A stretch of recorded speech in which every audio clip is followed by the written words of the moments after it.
So that was, the first takeaway. I think the second takeaway was probably more for me than you guys, but you guys witnessed it firsthand.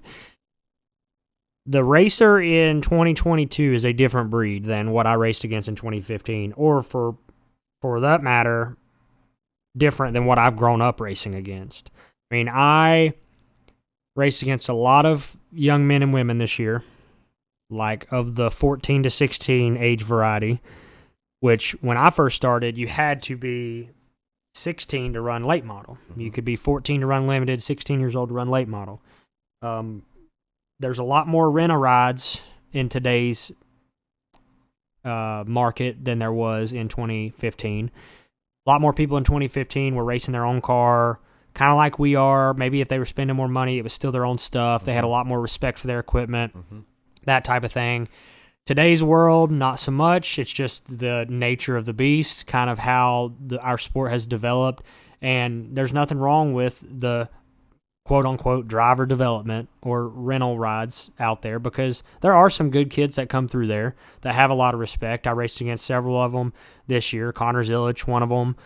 William Sawalich, another one. Isabella ran you good, too. Isabella's another one. Absolutely. Yep, she's part of Toyota's development program. So there are some out there, but for every good one, there seems to be 4 bad ones. 4 bad ones, and they are rough, and they tear up shit, and they don't give a damn. Don't respect the equipment. So I had to kind of alter how I raced, changed how I raced around people. I feel like a lot of the reason why I was getting caught up in wrecks is because I was too trusting of the other people around me. There was a lot of missed shifts, just dumb mistakes that were happening. And I'm not saying I don't make mistakes. I made a plethora of mistakes this year behind the wheel. But some of the mistakes that were being made were mistakes that should happen in a limited late model atmosphere. Or in a beginning or division. Yes, a division where you learn. Division. Because I learned in a late model. I missed shifts. I mean, I learned in a limited late model. I missed shifts in a limited late model. I caused a bunch of wrecks in a limited late model over dumb shit. I ran people over. I made those mistakes, but I did it not at the cost of a $120,000 race car. So, and like I said, I know times are changing, but learning the atmosphere of who and what I'm racing against was a big takeaway for me. I feel like you had to drive more on the defensive than the offensive, because you didn't know when we were going to go in the corner and get plowed. A lot harder to be aggressive, yes. Many times where I probably would be given an inch from a fellow competitor in 2015. You had to take it. They were taking that versus me in 2022.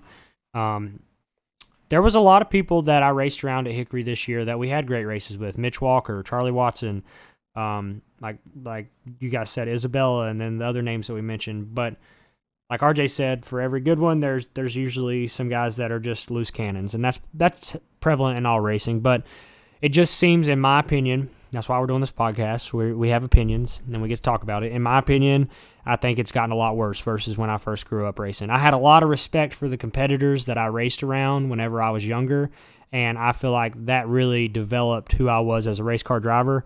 And I just hope that these kids that are coming up can utilize people like myself or Josh Berry or Lane Riggs or guys that have been in it for a very long time to understand what is the proper way to race around others. Absolutely. I mean, that's where you learn the races on the racetrack with your fellow competitors. I mean, they teach you something every time you're out there, and you probably teach them something every time you're out there. It's just if the individual behind the wheel is willing to learn and grow from it.